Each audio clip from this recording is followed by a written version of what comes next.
All right, we're talking about proteins today. It's the third of our 4 organic molecules that we're learning about. Proteins are basically long chains of amino acids. I'm going to read from your book just a little bit about proteins. They are the most abundant organic components of the human body, and in many ways the most important. Human body contains as many as 2 million different kinds of proteins, and they account for about 20% of the total body weight. All proteins contain carbon, hydrogen, oxygen, and nitrogen. Small amounts of sulfur also are included. Okay, that's what they are. Proteins are basically long chains of things called amino acids. An amino acid contains an amino group, a carboxylic group, and a radical group. Let's take a look at what an amino acid looks like. This is what an amino acid looks like. This is the basic structure. I'd like you to know this basic structure as part of tomorrow's quiz. Okay, so check it out. The amino group I'm going to circle right now. It's called an amino group because it has nitrogen. Other words like ammonia has the same root word, NH3, ammonia. Go ahead. I sure can. We also have an R group. R just means anything. It can be anything that God has designed it to be. In fact, there are 20 different amino acids. That means there's 20 different R groups connected. Hydrogen, and here's the carboxylic acid right here. So amino acid, and that's why it's called an amino acid. So here we go. Any other questions here at this time? Sarai. On the structure of the amino acids, what's the C in the middle? Is it? C stands for carbon. Carbon is linked to all of those?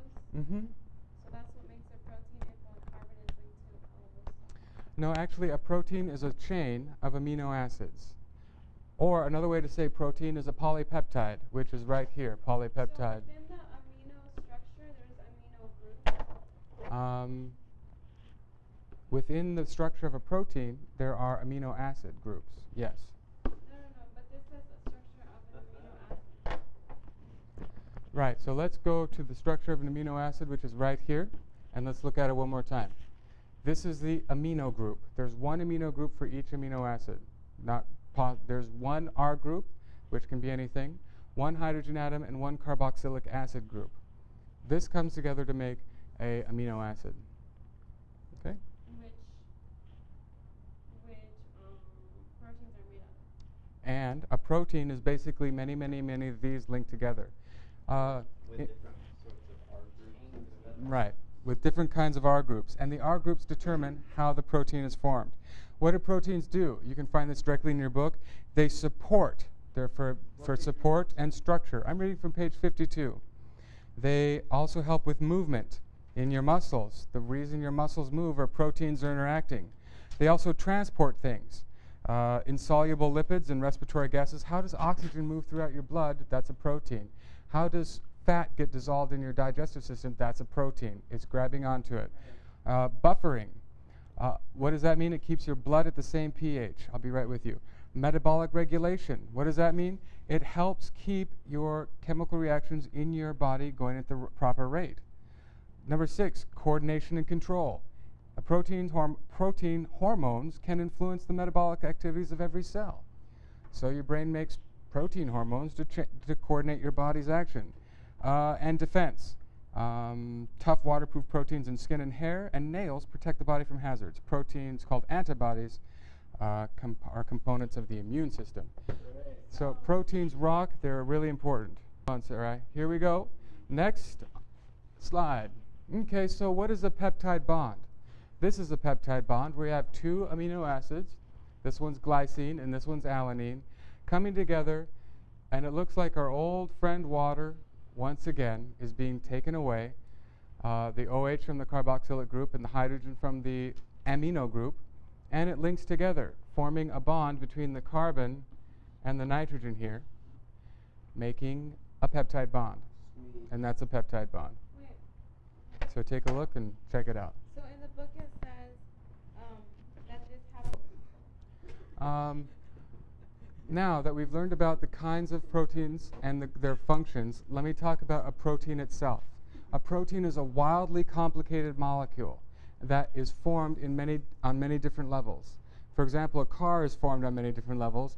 The first level would be the raw materials, metal, plastic, leather, glass. The second level might be how those subparts are put together. So the rubber and the metal would be made into a wheel, but rubber and metal would be made into a different part in another part of the car. That would be the secondary assembly.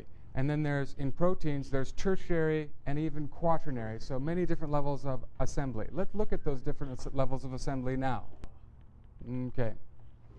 So, check it out. This is just a quick overview of the different levels of assembly. The first level of protein assembly are the amino acids themselves.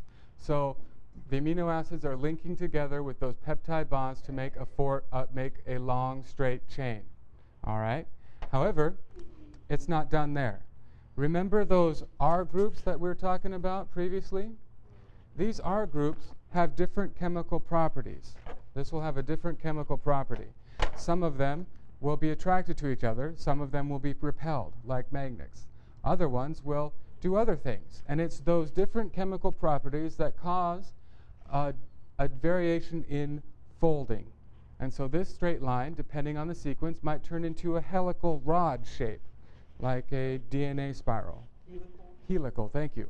Or it might form something like this, where the R groups interact in a different way to form a pleated sheet, kind of like a tin roof of a corrugated roof, yeah. Make a pleated sheet. And so this is called the secondary level of structure.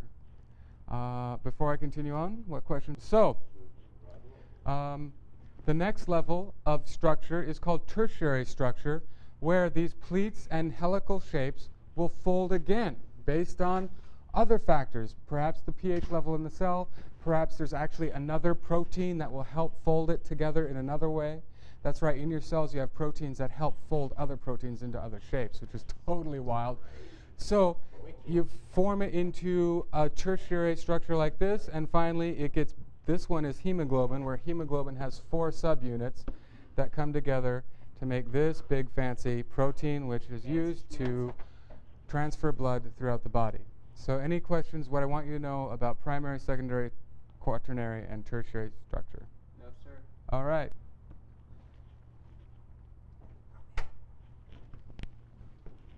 Okay, so let's talk about enzymes. An enzyme is anything that speeds up a reaction. So I'd like you to write down enzymes speed up reactions.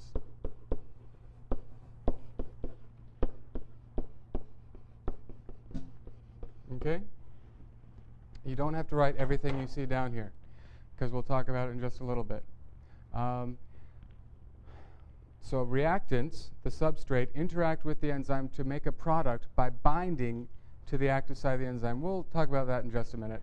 Cofactors must bond to the enzyme before substrate binding can occur. What does that mean? We'll talk about that in a minute. Coenzymes or organic cofactors commonly derived from vitamins. That's not important at all. We don't need to talk about that in our class. Okay, so. Quit tapping. Please. Okay, so let's move on. Oh. So, let's look at a basic picture of an enzyme in action. Enzymes, we use a special language with enzymes. We use one word called substrate. A substrate is the reactant in a reaction. It is what is affected, what is manipulated with the enzyme. And the enzyme itself is called the enzyme. There's something called the active site. And that's where the action happens. That's called the active site. And altogether, it's called a protein complex, I think. Yes. All right. I'm going to stop our recording here and get ready for the next one.